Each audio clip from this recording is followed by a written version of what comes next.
আসসালামু আলাইকুম। আজকে আলোচনা করব সরকারি চাকরিতে আবেদনের বয়সসীমা 30 থেকে 35 বছর উন্নতি করতে জনপ্রশাসন মন্ত্রণালয় চিঠি পাঠিয়েছে। শিক্ষা মন্ত্রণালয় চিঠিটি পাঠিয়েছে 30 এপ্রিল 2024।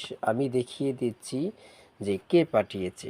শিক্ষামন্ত্রী চিঠি পাঠিয়েছে শিক্ষামন্ত্রী মহিবুল হাসান চৌধুরী নওবেল সম্প্রতি এই চিঠি পাঠিয়েছে। যদি 35 বছর পর্যন্ত করা হয়, অনেক বেকার যারা আবেদনের শেষ হয়ে গিয়েছে বয়সসীমা, তারা আবেদন করতে পারবেন একটি সরকারি চাকরির। আবারও প্রস্তুতি নিয়ে কিছু একটা করতে পারবেন।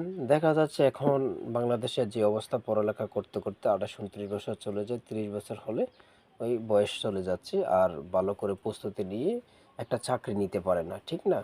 অনেকে অনেক কষ্ট পেয়ে থাকেন, পরিবার নিয়ে অনেক চলতে সমস্যা। তো এই যদি ইয়াটি সঠিক হয়, অর্থাৎ মঞ্জুর করে, তাহলে 35 বছর করা হবে। জানি না মঞ্জুর করা হয় কি না। আমি চাই বা সবাই চাক যে 35 বছর পর্যন্ত করক। তারপর আপনারা বলবেন যে আপনি যে বলেছেন এটার সোর্স কি, ঠিক না? এটার সোর্স হচ্ছে, দেখেন এখানে রয়েছে এই নিউজ, আপনারা যে দেখতে পারবেন সকল কিছু। সব ভালো থাকবেন, আল্লাহ হাফেজ।